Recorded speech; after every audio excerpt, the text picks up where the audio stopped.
सर्वे भवन्तु सुखिनः सर्वे सन्तु निरामयाः सर्वे भद्राणि पश्यन्तु मा कश्चित् दुःखभाग् भवेत्। सभ्य सामाजिक गण, कार्तिक स्नान की वैज्ञानिकता, इस विषय पर हम विचार कर रहे हैं। आज हम आगे बढ़ते हुए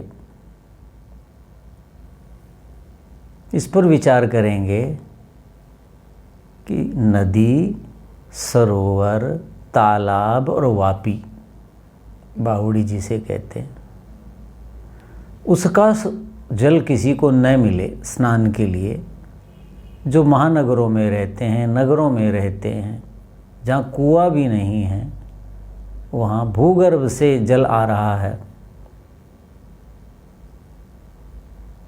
ऐसे व्यक्ति कार्तिक स्नान का कैसे लाभ उठाएं? वो हंसोदक प्राप्त नहीं कर सकते, वो अमृत तुल्य कार्तिक का शुद्ध जल प्राप्त नहीं कर सकते, लेकिन वो अपने घर में ही ये जो हमें नलके से प्राप्त जल है उसको कुछ उत्तम बना सकते हैं। हंसोदक के कुछ गुण उसमें आ सकते हैं। उसके लिए मैंने शास्त्रों को पढ़ करके कुछ स्वयं विचार किया कि हम उस जल को 24 घंटे अहोरात्र, दिन और रात, यानी दिन में सूर्य की किरणों से तपाने के लिए, रात्रि को चंद्रमा की किरणों से शीतल करने के लिए, तारों के प्रकाश से प्रकाशित करने के लिए, अपने घर में ही आंगन है, छत है, जहाँ खुली हवा है, जहाँ ये सब मिल रहे हैं, वहाँ पर आप खुले मुंह के बर्तन में, जैसे टब होता है, प्लास्टिक का बर्तन न हो, प्रयास हो धातु का हो, धातु के बर्तन में उसको रखें और आपको 24 घंटे में वो जो जल मिलेगा उसमें ये गुण आ जाएंगे। कोई व्यक्ति यदि कर सकता है कि जिसके पास जितने पात्र अधिक हैं तो वो उतने पात्र ज़्यादा रख दें, ताकि वो जब स्नान करेंगे तो एक पात्र 5 पात्र रखे मान लीजिए, तो 5 दिन के बाद उसकी बारी आएगी। वो जो जल है सूर्य की किरणों से, चंद्रमा की किरणों से 5 दिन शुद्ध होगा। कोई 3 रख दे, कोई 2 रख दे, नहीं तो 1 रख दे। जितना भी हम रखेंगे उतना दिन वो शुद्ध होता जाएगा। उसका आप लाभ प्राप्त कर सकते हैं। उसमें भी पात्र में क्या है? पात्र प्रयास हो सोना, चांदी, तांबा, पीतल या लोहा। नहीं हो तो फिर मिट्टी का बर्तन, घड़े हैं, उनमें रखें। वो भी, घड़े का जल भी सूर्य की किरणों से तपेगा और रात्रि की चंद्रिका जो है उससे शीतल होगा। वो भी होगा, आप देखते हैं, दिन में वो गर्म होता, रात में ठंडा होता है, लेकिन लाभ का अंतर है। धातु का जब होगा उसका अधिक प्रभाव पड़ेगा, विशेषकर सूर्य का, तो क्योंकि सूर्य अग्निगुण है और धातुएं भी अग्निगुण हैं, तो वो ज़्यादा उनका प्रभाव पड़ेगा। चांदी का जो बर्तन है उसमें करेंगे तो चंद्रमा के जो गुण हैं वो उस जल में और ज़्यादा आएंगे, ये होगा। अब आचार्य जो भाव मिश्र हैं उन्होंने लिखा है कि पानी में गुण कैसे बढ़ते हैं, तो कहते हैं स्थापितम हेमजे पात्रे राजते मृणमये पिवा। जो जल है वो किस में रखा जाए? हेमजे, सोने से उत्पन्न, सोने का बना हुआ, राजते, रजत चांदी को कहते हैं, चांदी के बर्तन में, या मृणमय या मिट्टी के बर्तन में। वो तांबे और पीतल का वो कहते चर्चा नहीं करते, निषेध भी नहीं करते। तो ये आपको सुनने में लगेगा, लो जी चांदी का बर्तन कैसे, सोने का बर्तन कैसे, इतना महंगा है। देखिए संसार में सभी प्रकार के लोग हैं, बहुत समृद्ध लोग हैं, धन धान्य से युक्त हैं, जिनके पास 2-2 किलो 3-3 5-5 किलो सोने के आभूषण हैं, ज़्यादा भी हैं, हीरे मोती माणिक्य के आभूषण हैं। अब वो क्या करते हैं, वो बंद करके रखते हैं, उनको दबा के रखते हैं, कभी कभी पहन लेते हैं। उससे अधिक लाभ जीवन में इन धातुओं का उपयोग यदि हम करेंगे तो ज़्यादा लाभ होगा आभूषणों की अपेक्षा। आभूषणों से तो परस्पर ईर्ष्या बढ़ती है, दूसरे का मन लालायित होता है, फिर वो चोरी करता है, कितनी प्रकार की चीज़ें हैं। बैंक में रखते हैं तो रखने के लिए इसके लिए पैसा खर्च करना पड़ता है, घर में असुरक्षा रहती है। तो जिनके पास ऐसा है वो इन धातुओं का जो प्रयोग है वो इस रूप में किया करें, यदि कर सकते हैं। आपको बात मेरी उचित लगे तो, नहीं तो आपकी मर्जी। तो ऐसे आचार्य भाव प्रकाश कहते हैं। अब है मुझे सोने का जो बर्तन है उसमें यदि जल होगा और वो रखा जाएगा तो सोना क्या है, अग्नि तत्व बहुत ज़्यादा उसके अंदर, अग्नि तत्व बहुत ज़्यादा है। तो जो कफ के रोगी हैं, जिनकी कफ की प्रवृत्ति है शरीर की, वो लोग उससे स्नान करेंगे तो कफ का जो दोष है वो कुपित नहीं होगा, उनको तंग नहीं करेगा। राजते, रजत चांदी शीतल होती है। तो जिनको पित्त प्रकृति है, वो पित्त प्रकृति के लोग चांदी के बर्तन में चंद्रमा की किरणें उनमें पड़ेंगी, उससे और शीतकता आह्लादकता बढ़ेगी जल की, और उससे उनका पित्त शांत होगा। और जो वात प्रकृति के लोग हैं या सामान्य हैं, वो अपने मिट्टी में जो जल रखा है उसका उपयोग कर ले। लेकिन सबसे उत्तम सोने का है। जो बिल्कुल स्वस्थ हैं, जिनका कोई दोष कुपित नहीं है, वो सोना प्राथमिकता है, चांदी दूसरी है, उसके बाद मिट्टी है। जो मेरी दृष्टि है उसमें मैं कहूँगा कि चांदी के बाद तांबा आना चाहिए और तांबे के बाद पीतल आना चाहिए। तांबे में भी बहुत ज़्यादा अग्नि तत्व है, और तांबा जो है उसमें ये गुण है कि वो जल के अंदर विद्यमान विजातीय द्रवों को नष्ट करता है और अपने गुण डाल देता है। तो जल का जो पान कहता ना, स्नान पान अवगाहेसु, स्नान में यदि न करें तो पान में तो अवश्य उपयोग करें। यानी जो भोजन बनता है, जो हम जल का साक्षात सेवन करते हैं, उनके लिए तांबे का उपयोग ज़्यादा उत्तम है। तो वो आप दिन में रख सकते हैं।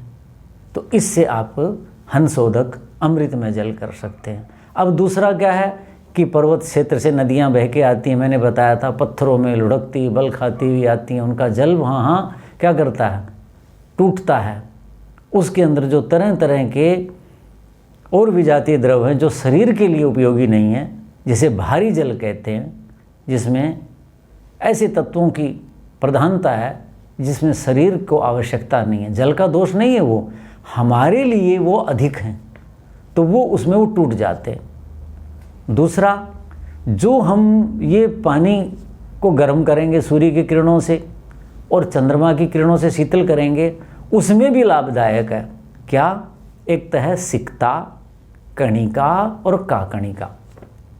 हमने यहाँ वेद वाटिका बना रखी है, वहाँ मैंने 3 ये विथिकाएँ बनाई हुई हैं लोगों के घूमने के लिए, वात पित्त कफ के लोगों के लिए, तो मैं वहाँ उनको बताया करता हूँ। उसका आप यहाँ उपयोग कर सकते हैं। सिकता कहते हैं रेत को, जैसे यमुना का, गंगा का, नदियों का रेत आता है, पत्थर को चूर्ण होकर के वो बना होता है, उससे मकान आदि बनते हैं। तो क्या पत्थर का ही टुकड़ा है, उसको यदि आप धो लीजिए, उसमें जो भी विजातीय द्रव हैं वो निकाल दीजिए और फिर उसको धूप में फैला दीजिए। दिन में उसको धूप में तपने दीजिए, रात को चंद्रमा में, और उसके बाद उस जल से आप स्नान करें। तो आप देखिएगा कि आपको और ज़्यादा लाभ होगा।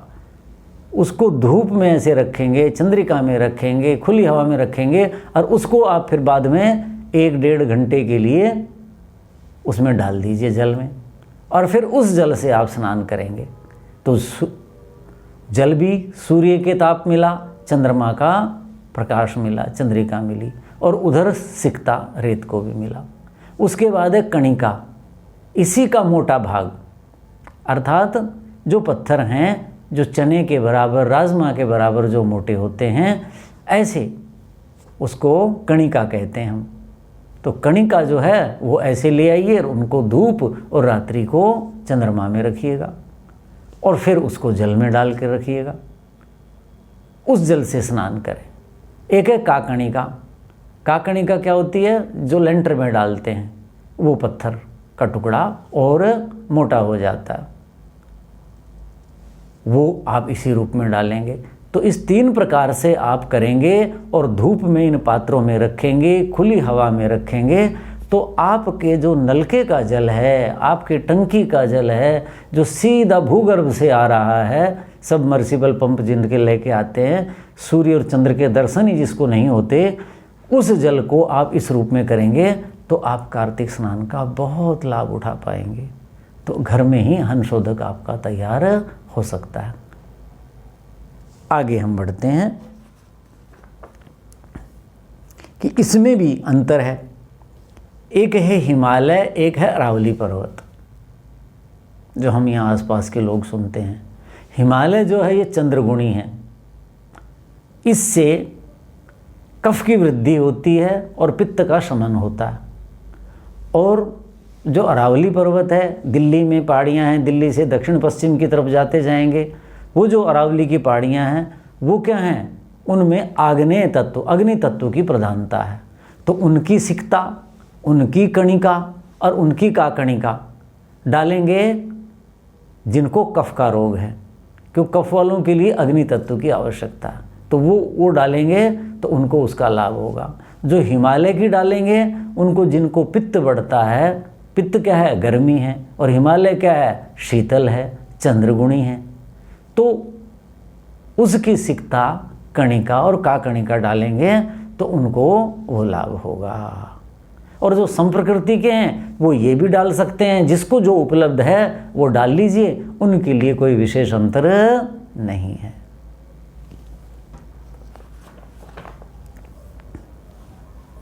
अब ये जो चीज़ें हमने की, ये किस लिए की? कि देखिए हमारा ये शरीर 5 तत्वों से बना है, 5 तत्व जल में होने चाहिए। बहुत सा जल ऐसा होता है भूगर्भ में कहीं से आया हुआ जल है, उसमें किसी तत्व का अभाव है, किसी में किसी तत्व का अभाव है। जब हम वायु का स्पर्श कराएंगे, सूर्य की किरणों का स्पर्श कराएंगे, जब कणिका, काकणिका और जो है सिकता का उसमें उपयोग करेंगे, चंद्रमा की किरणें उसमें डालेंगे, तो हमारे जो 5 महाभूत हैं वो और पुष्ट होंगे जल में, और वो हमारे शरीर को बहुत लाभान्वित करेंगे। तो इस रूप में तो हम इनका प्रयोग कर सकते हैं। अब कर्मकांड की बात करते हैं कि भाई ये जो कार्तिक स्नान है, इसमें क्या कर्मकांड किया जाए। देखो मैंने बताया था कि जल से स्नान करना ये सबसे बड़ा लाभ शरीर को मिलेगा। शरीर में ही दोष कुपित होते हैं, वो बीमार होता है, इसका ही दुष्प्रभाव मन तक जाता है, उसके बाद बुद्धि तक जाता है। लेकिन जब हम कर्मकांड करते हैं, एक विशेष धार्मिक विधि से जो क्रियाकलाप किया जाता है उसको हम कर्मकांड कहते हैं। अपनी अपनी उपासना पद्धतियाँ हैं, कोई भी कीजिए, वो उसमें दोष निकालते हैं, वो उसमें दोष निकालते हैं, लेकिन जो आपको उत्तम लगता है, आपकी श्रद्धा है, सबसे बड़ी चीज़ श्रद्धा है, बस वो आपको लाभ देगी। श्रद्धा क्या है? आपके मन को शांति देती है, आपको जो तरह तरह के उद्विग्नता, व्याकुलता, ईर्ष्या, द्वेष, कितनी चीज़ें, उनसे आप बचते हैं, तो बहुत बड़ा लाभ देती है। तो कर्मकांड अवश्य करना है, इसलिए मैंने इसको पर्व कहा है, 1 महीने का। कार्तिक स्नान को क्या करना है? उषा काल में स्नान करना है। पिछले व्याख्यान में भी चर्चा की थी मैंने। उषा काल में यानी तारे रहते हुए, प्रकाश नहीं आना चाहिए, तारे आपको दिख रहे, अंधकार में ही स्नान करना है। उसका लाभ क्या है, कैसे है, मैं पहले बता चुका हूँ कि बहुत उत्तम उसका लाभ है। उसके बाद जब स्नान करके आप आ गए तो वहीं तालाब में, वहीं कुएं पर, नदी पर, जहाँ पर भी आप हैं तो वो और पवित्र स्थान है, तो वहीं आप दीपक जलाएंगे, धूप लगाएंगे, यानी जो पूजा की पद्धति जिससे वातावरण अच्छा बने। कुशाओं का आसन बिछाइए, कुशाओं का नहीं है तो कपड़े का आसन बिछाइए, वो नहीं है तो जूट का आसन बिछाइए। प्लास्टिक का या सिंथेटिक कपड़ों से जो बना हुआ उससे बचें, ये विषैली चीज़ें हैं, अच्छी नहीं है। फिर वहाँ आप अपनी उपासना पद्धति के अनुसार कोई भी वेद मंत्र पढ़ सकते हैं, कोई भी स्तोत्र पढ़ सकते हैं, जिन ग्रंथों में आपकी आस्था है, जिन भजनों में या लौकिक जो भजन हैं। मैंने बताया था महिलाएं जो हैं ग्रामीण क्षेत्र में, हरियाणा में जो स्नान करने जाती हैं तो कार्तिक स्नान के गीत ही हैं उनके, आते जाते वहाँ रहते हुए गाते हैं। तो कोई भी ऐसी पद्धति जिससे आपको ये लगे कि कोई एक परम शक्ति है, एक बड़ी शक्ति है, मैं उसकी उपासना कर रहा हूँ, मैं उसके निकट जा रहा हूँ, आसमानी बैठना, निकट जा रहा हूँ, उससे अपनी निकटता स्थापित करें, ऐसी कोई भी उपासना पद्धति अपना लें कि मैं परिवार से, इस संसार से दूर और उस सर्वशक्तिमान, सबसे ज़्यादा जिसकी शक्ति है, उस शक्ति के पास में हूँ, निकट हूँ। तो आप क्या करेंगे, मानसिक रूप से बलशाली होंगे। मेरी वो कठिनाई, वो तंगी है, उनसे आप पार पा लेंगे। वो आपको कठिनाइयाँ नहीं लगेंगी, उस कार्य लगेंगे, ये काम कर लेंगे, ये तो हो ही जाएगा, जिसको आप परेशानी मान बैठे थे। तो वो आपने करना है, जो भी भजन पाठ आदि हैं। अब उसमें लिखा है हमारे धर्म ग्रंथों में कि आपने कार्तिक में आकाश दीप दान करना है। दीप दान करना है, कहाँ? आकाश में। आकाश का मतलब क्या हुआ कि जो हमारे घर बने हुए हैं, मकान बने हुए हैं, मंदिर बने हुए हैं, इनमें नहीं, खुली जगह, यानी नदी, सरोवर, तालाब, कुआं, बावड़ी, जहाँ आप स्नान कर रहे हैं। घर में है तो घर में भी खुले में ऊपर एक स्थान बना लीजिए, वहाँ आप आसन बैठा के बैठिए, वहाँ दीपक जलाइए, यानी खूब दीपक जलाने। क्यों?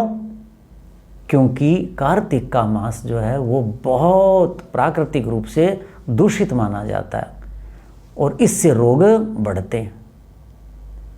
उसके कारण ये स्नान, ये कर्मकांड, ये सारा बताया है कि इसलिए यमदंष्ट्रा कहा है इसको, बहुत हानिकारक है। लेकिन इसकी महिमा गाई है, क्यों?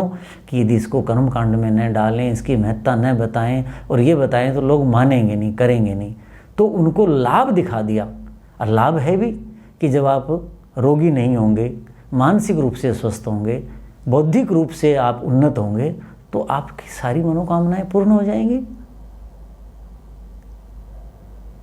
लेकिन वहाँ एक अदृश्य शक्ति पूरा करेगी, आपको ये लाभ होगा। सामान्य बुद्धि के लोगों को ये कह करके इस कर्मकांड में लगा दिया जाता है और उनको आप समझा भी नहीं सकते, वो मानेंगे नहीं, वो इसी रूप में मानते हैं। तो अपना एक चिंतन होता है, बुद्धि का स्तर होता है। तो वो करने के लिए क्या कहा? दीपक। दीपक में क्या है? घृत डालना है। घृत क्या है? सहस्त्रवीर्य और विषनाशक, 1000 प्रकार की शक्ति है उसमें, ऐसा लिखा आयुर्वेद में, और विष का नाश करता है। और कोई भी वस्तु चाहे वो बुरी है, मिर्च है, अग्नि का संयोग दीजिए, उसकी लाखों गुना शक्ति बढ़ जाती है। अच्छी घृत डालेंगे तो क्या होगा? लाखों गुना शक्ति बढ़ जाएगी। अग्नि का संयोग पाते ही अग्नि उस तत्व को सूक्ष्म से सूक्ष्म कर देगी और उसकी जो शक्ति है वो बढ़ा देती है, वीर्य बहुत बढ़ जाता है उसका। तो वो करेंगे तो वातावरण के जो विष हैं वो सारे शांत होंगे, दूर हो जाएंगे। इसलिए दीपक का दान करना है। कहाँ? आकाश खुले में, यानी वनस्पति शुद्ध हो जाए, वृक्ष शुद्ध हो जाए, फल शुद्ध हो जाएं, सब्जियां शुद्ध हो जाएं, वायु, जल, प्रत्येक चीज़ जब शुद्ध होगी तभी तो आपको लाभ होगा। क्यों? उन सब का तो सेवन करना आपने, वो सब चीज़ें ही तो हमसे जुड़ी हुई हैं, तभी शुद्ध होगा। तो आकाश दीप दान करना।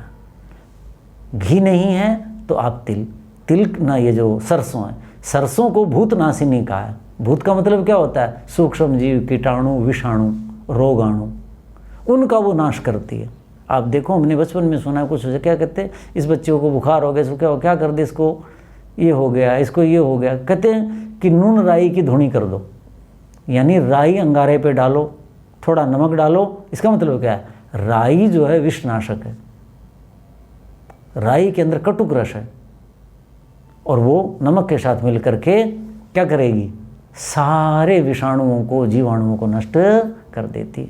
तो सरसों का तेल आप उसमें डालेंगे, हो सके तो काली सरसों का, वो और कटुक रस वाली होती है, राई और कटुक रस वाली होती है। तो इसलिए कहा कि दीप दान करो। अब वो कर्मकांड में डाल दी, लोग पंडित जी ने कहा है, पुरोहित जी ने कहा है, इसलिए कर रहे हैं। बहुत अच्छी चीज़ है, लाभ होगा। अब उनको ये वैज्ञानिकता बताएं, पहले तो सुनना नहीं चाहेंगे, समझ में भी पता नहीं आएगी आगे, फिर कहेंगे मैं ही क्यों करूं किसी के लिए ऐसा। तो इसलिए बस कहा कि ये पुण्य है, ये कर्म कांड है, ये करोगे तो आपको बहुत लाभ होगा, धन धान्य की वृद्धि होगी, आपकी पीढ़ियाँ ऐसी होंगी, उनमें बुद्धि आएगी, आप में धन आएगा, ऐश्वर्य आएगा, ये सारी चीज़ें बताई जाएंगी। और आएगा क्यों, सब स्वस्थ होगा, वायुमंडल, आपका शरीर स्वस्थ होगा, आपका मन उत्साहित होगा, आपकी बुद्धि जो है वो और उन्मेष करेगी, उत्तम उत्तम चिंतन करेगी, सही मार्ग पर चलेगी। तो आप देखिए धन धान्य से समृद्ध हो जाएंगे। तो इसलिए कहा। आगे क्या लिखा है, द्विदल त्याग। कार्तिक मास आरंभ होते लिखा है द्विदल, दो दल, यानी दाल जिसे आप कहते हैं, उसका त्याग करना। बताइए लिखा क्यों, इसलिए कि इस ऋतु में जठराग्नि मंद होती है और दाल जो है उसमें प्रोटीन आदि पोषक तत्व बहुत ज़्यादा हैं, उसको पचाने में शरीर की बहुत शक्ति खर्च होती है। शरीर में तो शक्ति है ही नहीं, पाचन शक्ति बहुत दुर्बल हो चुकी है। तो इसलिए लिखा द्विदल त्याग। और वैसे कहें दाल मत खाओ, क्यों जी भाई वो हस्बैंड है, नहीं मेरे तो ठीक हो जाता है, मुझे तो कुछ नहीं होता, क्या ये बातें और कोई करे, मैं कोई बूढ़ा हूँ क्या, मैं कोई फलाना हूँ क्या, ऐसे बोल देंगे। जैसे हम घरों में बच्चों को कह देते हैं बेटे पालक खा लिया करो, लौकी खा लिया करो, हम कोई बूढ़े हैं क्या, ऐसे उत्तर मिलता है। क्यों कि लौकी आदि तोरी ये तो बूढ़ों की सब्जियां। अरे भले लोगों, ये बूढ़ों की सब्जियां नहीं हैं, ये शरीर की सब्जियां हैं, शरीर के लिए हैं ये। आपकी जिस दिन ठोकर लग जाएगी फिर पट्टी बंद हो गई, अच्छा पहले जूते पहन लो। अभी से पाचन शक्ति, इस शरीर का ध्यान रखो ताकि बुढ़ापे तक ये ठीक काम करती रहे। व्रत करो, उपवास करो, लौकी के समय लौकी खाओ, आलू के समय आलू खाओ, चने के समय चना खाओ, हमेशा ही गरिष्ठ चीज़ें खाना, स्वादु खाना, जीव के अनुसार खाना, ऐसे खाना। तो एक दिन क्या होगा, जवाब दे जाएंगे। पहले जो 50 साल की उम्र में रोग होते थे वो अब 30 में हो रहे हैं, जो 40 में होते थे वो 25 में हो रहे हैं, जो 35 में होते थे 20-22 वालों को हो रहे हैं वो रोग। क्यों, क्योंकि किसी का कहना मानना नहीं, स्वयं की शिक्षा नहीं है। इसलिए सब मंदिर जाया करो, अपने अपने धर्म स्थलों में जाया करो, आचार्य कहते हैं उनको मानो, और उसके बारे में फिर बुद्धिजीवी हैं तो चिंतन भी करो कि ये क्यों कहा, क्या लाभ है इसका, और फिर उसको जीवन में धारण करो, औरों को भी बताओ। इससे समाज स्वस्थ होगा। नहीं तो रोगी रोगी हो रखे, सारा समाज रोगी, बहुत बुरी स्थितियाँ। तो द्विदल दाल का त्याग करना ऐसा लिखा है। क्यों, ताकि इस ऋतु में पाचन शक्ति मंद है भाई, इन दिनों मत खाओ। आगे आने वाला हेमंत ऋतु आ रही है, उसमें खूब खिलाएंगे आपको, उड़द खिलाएंगे हम, तो उसका त्याग करना है। ये कर्म कांड में बताया। अब क्या कहा, भोजन का बता ही दिया कि व्रत उपवास करना है। व्रत का मतलब उपवास पूर्वक व्रत, उत्तम जीवन में कोई शिक्षा ग्रहण करनी है, कोई व्रत धारणा करना है। तो दिन में एक ही बार भोजन के लिए लिखा है कि सूर्यास्त से पहले, ये मैं चर्चा कर चुका हूँ, और वो भी लघु और सुपाच्य होना चाहिए। दूसरा, ये जो स्नान है, स्नान का एक बड़ा उद्देश्य है। और भी ये बातें तो मुझे अब कुछ वर्षों से समझ में आई हैं। जब मैं पहले 30 वर्ष पहले, 40 वर्ष पहले सोचता था कि वे कार्तिक स्नान क्यों करते हैं, तो इतना अध्ययन नहीं था। तो मुझे क्या लगता था कि आने वाली हेमंत ऋतु है, बहुत सर्दी पड़ेगी, पहले पड़ती भी थी, अब सर्दियाँ बहुत कम हो गई हैं, तो उनका अभ्यास कराते हैं। आचार्यों ने कहा कि भाई कार्तिक में स्नान कर लो, सवेरे सवेरे जल्दी उठ करके तालाब में, नदी के जल में नहाओगे तो आने वाली ऋतु के लिए आपका शरीर जो है वो अभ्यासी हो जाएगा, एकदम से शीतल आपको तंग नहीं करेगी। क्योंकि जो ही कहते हैं ना ऋतु संधि में रोग होते हैं, तो जो ही एकदम सर्दी आती है या जाती है तब बीमार होते हैं। लोग कहते हैं ना भाई आती और जाती सर्दी तंग करती है, तंग नहीं करती सर्दी। पहले हमें ग्रीष्म का अभ्यास था, तो एकदम सर्दी आई तो शरीर व्यवस्थित नहीं हो पाया। ऐसी जाने लगती है तो एक आध दिन धूप होगी, तुरंत कपड़े उठा के रख देते हैं और फिर हम इसके शिकार हो जाते हैं। तो आने वाली जो हेमंत ऋतु का उसका अभ्यास भी ये कराया जा रहा है, ये भी मोटे रूप से इसको मान लेते हैं। अब मैं आपके सामने जो बात कहता हूँ, अंतिम जो बात कहना चाहता हूँ वो क्या है कि आचार्य लिखते हैं कि ये सारा क्या करना है, पित्त प्रशमनम सर्वम यच्च तत् सर्वम समाचरेत। पित्त प्रशमनम यच्च, जो कुछ भी आहार विहार, जीवन शैली, क्रियाकलाप, कर्मकांड, जो भी कुछ पित्त प्रशमनम, जो पित्त का शमन करे, तत्सर्वम समाचरेत, उस सारे को जीवन में धारण कर लो, ये बात कही है। तो जो मैंने इन 4 व्याख्यानों में बातें कही, कोई छूट गई हो और आपको पता हो, किसी से पता चल जाए तो उसको भी मान लेना। यत् किंचित पित्त समनम, जो कुछ भी है वो सारा का सारा जीवन में धारण कर लो, ये कहा है। अब समापन पे मैं ये बताना चाहता हूँ कि ये उपवास की क्यों इतनी बड़ी महत्ता है। बार बार उपवास कार्तिक में कराया जाता है, बार बार आश्विन में कराया, और पूरा तो कार्तिक तो रोज कह दिया ना, दैनिक भाई उपवास ही रखना है। आप एक बार भोजन कर लो, या जिनके कार्य ऐसे हैं कि जी हमें तो भूख लगती है, उसके क्षीणता आ जाए, काम नहीं होंगे, तो वो लघु भोजन ले लें। लंघन उपवास किसका नाम है? जो आप पहले भोजन लेते थे उससे कम भोजन लेना, उससे हल्का लेना और तरल लेना, ये भी उपवास है। और जिनका कार्य एक बार के भोजन से हो सकता है और वो भी लघु और सुपाच्य भोजन से हो सकता है, वो तो बहुत ही उत्तम है। और कुछ लोग क्या करें, एक बार में भी फल ही ले लें, अगले दिन थोड़ा सा अन्न ले लिया, अगले दिन थोड़ी दाल ले ली, फिर एक दिन रोटी ले ली, फिर फल पे आ गए, एक दिन केवल ही जल ले लिया। ऐसी बदली करती रहें कि जठराग्नि को बचा के रखें और शरीर के अंदर जो विजातीय द्रव हैं उनको ये जठराग्नि खा जाए, उनको ये नष्ट कर दे, और आपका कार्तिक स्नान जो है उससे सारे मैल धुल जाएं। ये आपका मुख्य प्रयोजन है। तो आप उपवास लंघन इस रूप में भी कर सकते हैं। एक दिन छोड़ के कर लिया, एक दिन नहीं किया, एक दिन फल खा लिए, एक दिन केवल जल पे रह लिए, एक दिन केवल दाल, मूंग की दाल पे, मूंग के पानी पे रह लिए, एक दिन केवल लौकी की सब्जी पे रह लीजिए। ऐसे कुछ कर सकते हैं। जब मन किया तो अन्न भी खा लिया, सुपाच्य। ऐसा प्रयास करें, उद्देश्य को समझें। कर्मकांड तो उन लोगों के लिए है कि जो ये चीज़ समझते नहीं, जिनको ये बात समझने के लिए समय नहीं है, तो उनको कहा कि इतना करना है, ये धर्म है, ये धारण करने योग्य है। अब ज्वरम के बारे में क्या कहते हैं, ये जो मेरे हृदय को जो बहुत उत्तम बातें लगी, मैं उससे आपको साझा करना चाहता हूँ, अवगत कराना चाहता हूँ। क्या कहा कि ये जो ज्वर है, बुखार है, कार्तिक में आता है, बहुत ज़्यादा आता है। ये क्यों आता है? कहते देखो, आमेन भस्मनैव अग्नौ छन्ने अन्नम न विपच्यते। आम कहते हैं जो हम भोजन करते हैं उससे रस बनता है। वो रस जो है जब कच्चा रहता है, पका नहीं है, अभी अगली अवस्था में नहीं पहुंचा, और वो देर तक पड़ा रहता है, खट्टी डकारें आ जाती हैं और कुछ होने लग जाता, विदग्ध हो जाता है, उसको आम कहते हैं। कहते हैं आमेन, आम जो है उससे कहता है अग्नौ छन्ने, जो अग्नि है पेट की, जठराग्नि है, वो ढक ली जाती है। कैसे? भस्मना अग्नि इव, जैसे अग्नि को राख ढक लेती है, ऐसी जो कच्चा रस है, बिना पका हुआ भोजन है अमाशय में, वो हमारी अग्नि को ऐसे ढक लेता है।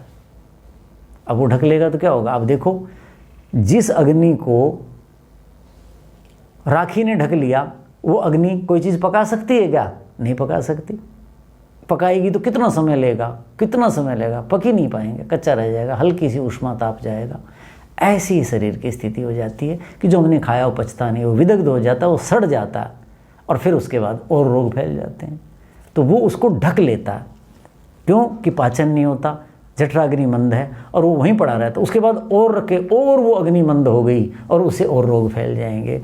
तो इसलिए क्या कहा, तस्माद आदोष पचनात्, आप जब लंघन करेंगे तो क्या होगा, दोष पचेंगे, अर्थात कुछ खाइए ही मत, वही जो है उसी को पचाने के लिए थोड़ा थोड़ा जल लेते रहिए। तो आदोष पचनात्, वो जो दोष था, आम कच्चा जो रस था जो पका नहीं था और उसमें जो दोष पैदा हो गए थे, पचनात् या पित्त बहुत बन गया है, तब तक कहते हैं ज्वरितान उपवासयेत। जब आम होगा, कच्चा रस होगा, पित्त बढ़ जाएगा तो क्या होगा, ज्वर होगा, बुखार होगा। यही बुखार होता है इस ऋतु में पित्त का। तो कहते हैं ज्वरितान, जिनको ज्वर हुआ है उनको उपवासयेत। ये अष्टांग संग्रह के रचयिता वाघभट्ट कहते हैं कि तो ज्वरित जो लोग हैं, जिनको बुखार हो गया है, उनको ऐसे कराएं तो आपको बहुत लाभ होगा। अब ये आगे कहते हैं चरक, मिलती जुलती बातें हैं।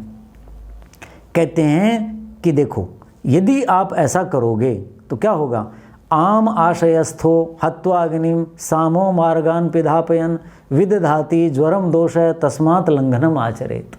ये भी बात वही कहते हैं। आम आशय, जहाँ आम कच्चा भोजन रखा रहता है, उसमें जो अग्नि, उसमें आम मानी कच्चा रस है, आमाशय में जो कच्चा रस है, बिना पका हुआ भोजन है, उसका रस है, वो क्या करता है, वो दोष बन जाता है। और वो क्या करता है, मार्गान पिधापयन, सारे जो मार्ग हैं, जिन मार्गों में पक करके वो जाना है शरीर में, आगे जो स्रोत हैं, उनको रोक देता, बंद कर देता। और वो क्या करता है, अग्निम हत्वा, जठराग्नि को मार देता है, जठराग्नि को समाप्त कर देता। तस्मात्, इसलिए कहते हैं विदधाति ज्वरम, वो जो दोष है वो ज्वरम विदधाति, बुखार पैदा कर देता। यानी हमारे आमाशय में कच्चा जो भोजन है वो क्या करता है, सारे मार्गों के स्रोत जो हैं उनको बंद कर देता है, उससे बुखार हो जाता है। तो क्या लिखा, तस्मात् लंघनम आचरेत, इसलिए लंघन कराइए ताकि वो जो दोष है वो शांत हो जाए, ऐसा कहा। तो देखो वही बात कही है, शब्द अलग हैं, वही वाघभट्ट कहते हैं, यही चरक कहते हैं। अब क्या कहा कि लाभ क्या है, कहते देखो, लंघनेन क्षयम नीते दोषे, लंघन से दोष जो था, विकार जो पैदा हो गया था, वो क्षयम नीते, क्षीण जब हो जाता है, लंघन से वो क्षीण हो जाएगा। ये मैं बार बार कह रहा हूँ बात कि लंघन का एक ही उद्देश्य है कि दोष को समाप्त कर देता है, खा जाती है वो अग्नि, जला डालती है। तो क्या, संदुक्षिते अनले, अग्नि जो है वो ज्वलित हो जाती है। जब दोष शांत हो गया, जिस अग्नि ने, जो अग्नि के ऊपर क्या था, दोष राखी की तरह छा गया था। अभी क्या बताया, दोष ने क्या कर दिया था, हमारे स्रोत थे उनके मुंह को बंद कर दिया था। बात वही होगी, मुंह पे बंद कर दिया, ढक्कन लगा दिया, उधर अग्नि के मुंह पर भी भस्म लग जाती है, ऐसे हो गया था। यानी अग्नि बुझ जाती है, अग्नि काम नहीं कर पाती। तो अग्नि फिर क्या होगी, जब दोष शांत हो जाएगा, अग्नि ज्वलित हो जाएगी, अर्थात जठराग्नि फिर वैसे ही कार्य करने लगेगी। तो उससे क्या होगा, विज्वरत्वम, आप ज्वर से रहित हो जाएंगे, व्यक्ति को ज्वर नहीं होगा। ये कहा लघुत्वम, और शरीर में लघुता आ जाती है। लघुता क्या है, शरीर की, आपने देखा होगा जोड़ों में दर्द है, शरीर में भारीपन है, जंघाएं, पिंडलियाँ भारी भारी सी लग रही हैं, शरीर जो है अलसाया रहता है, मस्तिष्क जो है वो भारी हो रखा है, कुछ करने को मन नहीं कर रहा, ये ले लो वो ले लो, आज वो काम करना था जी आपने जहाँ, आज मन नहीं कर रहा, आज पता नहीं क्या, शरीर टूटा टूटा सा, आज कुछ मन खराब सा हो रखा है, अवसाद हो जाता है, डिप्रेशन आ जाता है लोगों में इस ऋतु में। इसलिए कहा कि स्नान करो, उपवास करो, व्रत करो, पूजा करो, शारीरिक, मानसिक और बौद्धिक बल की वृद्धि होगी, ये कहा। तो क्या कहा, लघुत्वम, हर चीज़ हल्की हो जाएगी। आज बहुत हल्का सा महसूस कर रहा हूँ, आज बहुत अच्छा है, आज मैंने उपवास किया, आज केवल ना बस वो फल ही ले लिए थे, आज नींबू पानी ही ले लिया था, आज सब ठीक है जी, कल बहुत तंग था मैं, ऐसा होता है।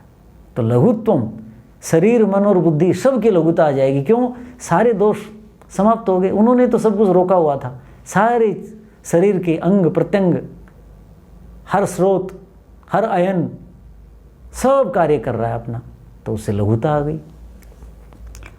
क्षुत चैव अस्य उपजायते, और फिर क्या होगा, अब सारे स्रोत खुल गए, वो क्या करेंगे, मांगेंगे, कहते भोजन दो भोजन दो, तो उसी का नाम क्या है, क्षुत चैव उपजायते, और भूख पैदा होने लग जाती है लंघन से। इतना लाभ है लंघन का। और उधर अमृत जल में स्नान कर रहे, और कब कर रहे हैं, तारों की छांव में कर रहे हैं, उसके बाद पूजा पाठ कर रहे हैं। कितना मानसिक बल आपका बढ़ गया। मैं परोपकार कर रहा हूँ, मैंने वायुमंडल को शुद्ध कर दिया, मैंने पेड़ पौधों के जो दोष थे वो मिटा दिए, घी और तेल के दीपक जलाए, दान पुण्य किया। इससे देखिए कितना मन खुश होता है। जो दान पुण्य नहीं करते, अलसाए पड़े रहते हैं, उठते ही चाय पीने लग जाते हैं, उठते ही अखबार पढ़ने लग गए, ये मर गया, वो कट गया, उसका अपहरण हो गया, उसने गाली दे दी, उसने ये कर दिया, उठते ये पढ़ते हैं, वो क्या करेंगे बताइए, फिर दुखी होंगे सारे दिन। और एक सवेरे सवेरे उठ के बोलो, माताएं सीता माता का, अनसुया का चरित्र पढ़ें, हैं, पुरुष जो है राम का चरित्र पढ़ें, शिव जी महाराज का, उधर पार्वती का पढ़ें, ऐसे महापुरुषों के जीवन चरित्र पढ़ें, उनके बारे में, ईश्वर की सत्ता का भजन गाएं, उसके गुणों के बारे में चिंतन करें। वो कभी दुखी हो सकता है क्या, कभी भी उसके मन में ग्लानि अवसाद नहीं आएगा, बुद्धि उन्मेष करेगी, खिलती जाएगी। तो वो कर्मकांड करना। आगे क्या कहा, देखो कितनी अच्छी बात कहता है, लंघन से आगे कहते हैं कि जब दोष शांत हो जाते हैं तो क्या, स्वास्थ्यम, उत्तम स्वास्थ्य बनता है मनुष्य का। क्यों, जठराग्नि दीप्त हो गई थी, भूख लगाई, भूख लगेगी तो क्या होगा, जो खाओगे पचेगा, पचेगा तो शरीर को पुष्टि मिलेगी, स्वास्थ्य बनेगा। क्षुत तृढ़ रुचि, भूख और प्यास में रुचि हो जाएगी। ये ले लो जी, हाँ हाँ आज तो मन कर रहा है, हाँ जी दे दो, ये दे दो, आज कुछ कम लोगे क्या, अरे बना दो, अब तो मैं अच्छा हो गया, आप ऐसे बोला करेंगे, बहुत अच्छा लगेगा। दूसरों को शिक्षा देने लग जाओगे, कोई दुखी हो, पिलाना क्यों नहीं आए भैया, कल ऐसा हो गया तो उल्टी आ गई थी, ऐसा नहीं था, आज मैं यूँ था, वो चुन्नू बीमार हो गया, मुन्नू बीमार हो गया, मुन्नू की मम्मी जो है ऐसी थी, ऐसे थे, अरे आप ऐसे करा करो, मैं भी ऐसे हो गया था, आप ऐसे लिया करो, रोटी मत खाया करो, फल खाया करो, अरे सवेरे गंगा स्नान करा करो। गंगा स्नान का मतलब गंगा जल, हंसोदक को ही गंगा जल कहते हैं, मैंने बताया। तो ये बताएंगे तो रुचि, हर कार्य में रुचि हो जाएगी आपकी। जो कल तक क्या हो रहे थे, जरूरी काम भी मन ही नहीं कर रहा था, पड़े हैं, करवटें बदल रहे हैं, स्नान करने को भी मन नहीं कर रहा, कोई आ गया कह दो भाई आज टाइम नहीं है, मेरा मन नहीं कर रहा। और अब दूसरों के घर जाने के लिए तैयार हो जाओगे, उनको भी साथ ले लेते हैं, उनको भी कर लेते हैं, 10 लोगों को आप मार्गदर्शन करेंगे, आप में ऐसा भाव पैदा हो जाएगा। तो रुचि, हर कार्य में रुचि पैदा हो जाएगी। पक्ति बलम ओजस्य जायते, आपकी पक्ति जठराग्नि बहुत बढ़ जाएगी, बल और ओज की वृद्धि होगी। आप देखो ओज कहा, ओज कब होगा, शरीर स्वस्थ होगा, सब कुछ पचेगा, बुद्धि मन उत्साहित होंगे, उसके बाद ओज तो सबसे आखिरी चीज है, दिखाई भी नहीं देती, केवल अनुभूति का विषय है। तो कहते हैं इन चीजों से ये लाभ होता है। तो मान्य सज्जनों, कार्तिक स्नान अवश्य करना है। इसके बारे में मैं एक टिप्पणी करना चाहता हूँ कि देखिए, जो कार्तिक स्नान मैंने बताया, पूर्वी उत्तर प्रदेश बिहार में कैसे करते हैं, हरियाणा में, दक्षिणी हरियाणा में और कैसे करते हैं, तो ये क्षेत्रीय हैं, जहाँ जैसे स्नान उपयोगी है वो करें। भारत में इन क्षेत्रों में रहने वाले विदेशी लोग हैं, अन्य विचारधाराओं के लोग हैं, जिन्हें हम धर्म कह देते हैं, अलग अलग ईसाई, मुसलमान, पारसी आदि, वो यदि भारत में रहते हैं, हरियाणा में रहते हैं, यूपी में रहते हैं, राजस्थान में रहते हैं, बिहार में रहते हैं, उनको भी गंगा स्नान करना चाहिए। गंगा स्नान हिंदुओं का नहीं है, जैसे गाय बोले हिंदुओं का पशु है, अरे गाय हिंदुओं का नहीं है, मानव मात्र का पशु है। गाय का दूध जो पिएगा सबकी माँ है, पोषण देगी, हिंदुओं की क्यों है, मुसलमान की नहीं है कि ईसाई की नहीं है क्या। ऐसे ही गंगा स्नान यानी गंगा जल, हंसोदक, ये कार्तिक स्नान क्या है, सबके लिए उत्तम है। प्रकृति है, प्रकृति से विकार आया है, सब में आता है, वो प्रकृति से ही ठीक होगा। तो सबको ये स्नान करना चाहिए, अपनी पूजा पद्धति से कर लो। जल तो प्रकृति का है, वो हिंदू मुसलमान सिख ईसाई का नहीं है। फिर पूजा पद्धति अपनी अलग कर लो, उपवास तो कर सकते हैं, शरीर सबको लाभ होगा। और भारत के लोग जो फिजी में चले गए, न्यूजीलैंड, ऑस्ट्रेलिया में चले गए, उधर सूरीनाम में चले गए हैं, अफ्रीका आदि में जो रहते, ब्रिटिश गुयाना, फ्रेंच गुयाना आदि में, सूरीनाम, वेस्ट इंडीज़ वगैरह में 150-200 साल पहले गए थे बिहार के लोग। वो लोग वहाँ स्नान न करें कि हमारे लोग करते थे। क्यों? वहाँ की जलवायु अलग है, वहाँ पता नहीं आवश्यकता है या नहीं है। अब हमारे यहाँ जब कार्तिक होगा तो न्यूजीलैंड में कार्तिक थोड़ी होगा, वहाँ की ऋतु अलग है, सूरीनाम की अलग है, हॉलैंड में भारत के लोग बहुत रहते हैं, इंग्लैंड में बहुत रहते हैं, कनाडा में बहुत रहते हैं, वो कार्तिक स्नान आवश्यकता नहीं है।